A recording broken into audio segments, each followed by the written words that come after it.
Good morning, church. I can't actually believe I'm standing here, quite nervous, and when Seika initially asked me if I would do this, I immediately said no. This is way out of my comfort zone.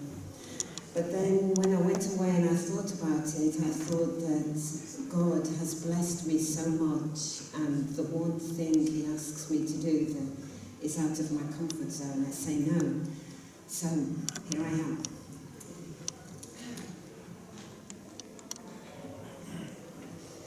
I was brought up a Catholic with my two sisters in Liverpool.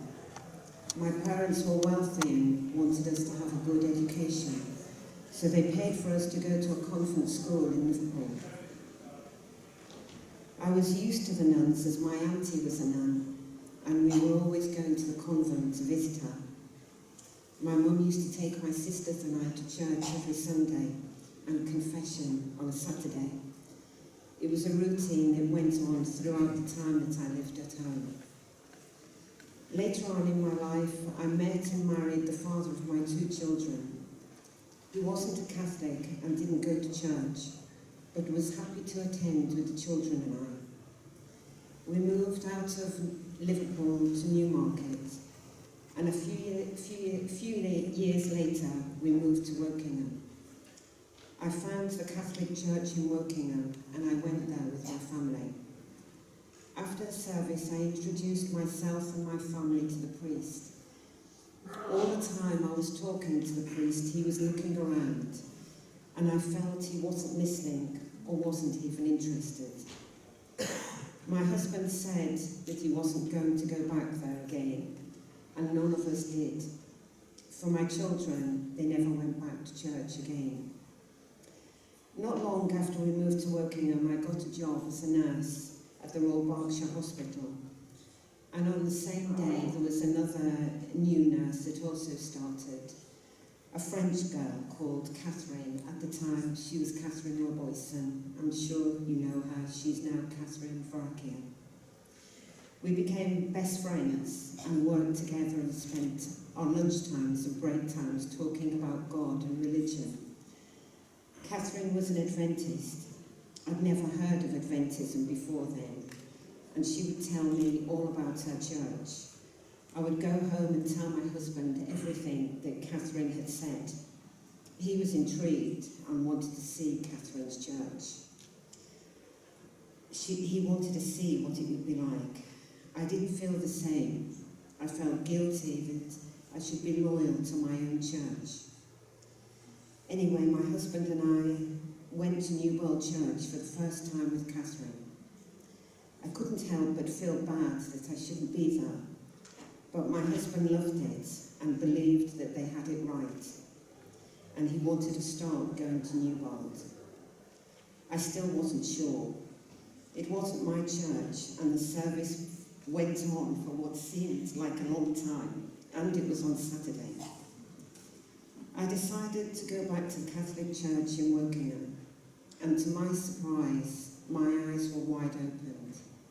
I noticed for the first time that it seemed that the priest was the only person that had a Bible, and what he preached wasn't questioned.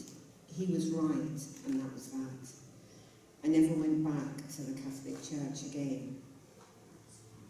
My husband and I started attending church at Newbold. Everyone was lovely, and we quickly made friends with several couples. It wasn't long before we were taking Bible studies, and my husband seemed to have endless questions. We went to do the New Start program about eating healthy and enjoyed spending Sabbaths with our now new friends. My mum was very concerned and thought I'd just lost the plot completely, and even said to me that she thought Adventism could be a cult. One day she came down from Liverpool to stay for a weekend and met some of my new friends. She loved them, and from that moment she began to realise that Adventism wasn't the cult that she thought it was. It was not the same for my two sisters. They still believed that I was a bit crazy. They had both stopped going to church, and I was the only churchgoer in the family. So I was being watched carefully, I felt, especially when my lifestyle started to change. No more going to the pub and drinking alcohol. I gradually dropped my old friends, as I felt we had very little in common now. I felt I was being challenged by my sisters and their husbands. Every time I visited them, there would be comments made to me. There were many times that I just wasn't able to answer their questions because I didn't know the answers. During this time, my husband started to question with doubts about what he really did believe in. Unbeknown to me, he was having an affair. His mother had said to me that she felt that things were not right and thought that maybe he could be seeing another woman. Of course, I didn't believe it.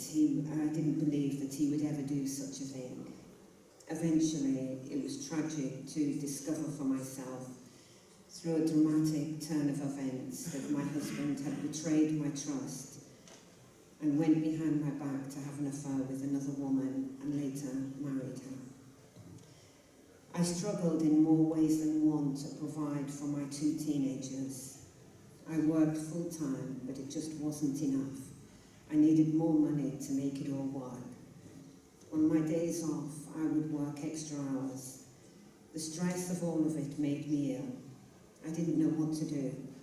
I told my husband of my predicament, that I now needed some surgery, and asked if he could pay so I could have it done privately. Excuse me. He agreed, I presume, because he was feeling guilty. I remember I was in a private hospital in my own room, and I can tell you the room was filled with all of my new friends. I felt like I was the most spoiled person in the hospital. I knew that this was my God. He was reassuring me that he was with me, and he was. I finally went back to work after 6 months off sick. My children had been through so much, and I needed to be strong for them. My mum had supported me emotionally through all of it. Sorry. But suddenly, without any warning, my mum dropped dead, literally. My children were concerned as to how I was going to react, as my mum had been there for me. I told my children that I was okay, but more concerned for my sisters. I had God who gave me strength.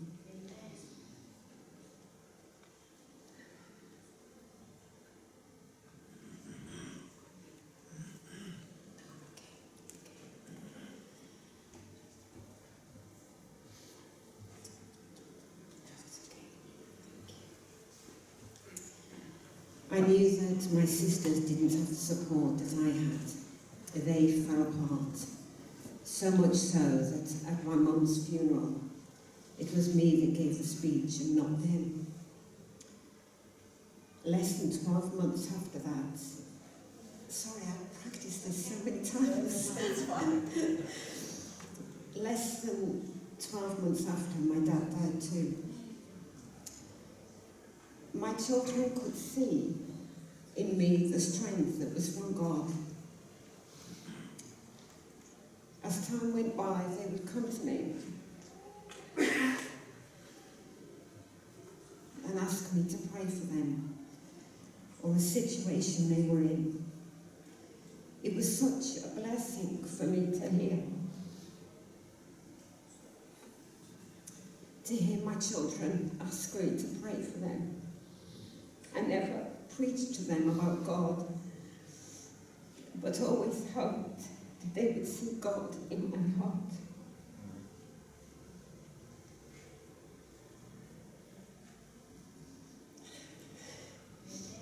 Life seemed to settle down and things got better. My ex-husband married this woman.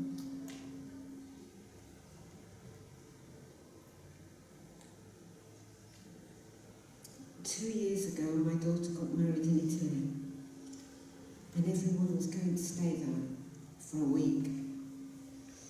I was going to be the only one on my own. I didn't mind.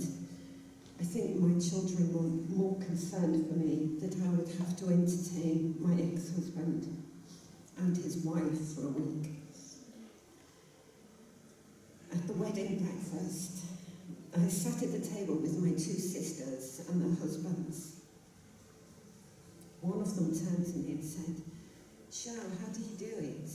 And I said, "How do I do what?" He said, "How can you be so nice to the woman who broke your marriage?" I couldn't tell him everything I wanted to say as we were at the wedding breakfast.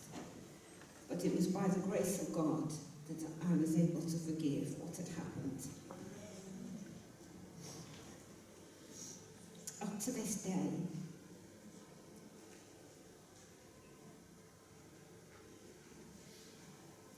my ex-husband is still trying to find God and is asking me about him.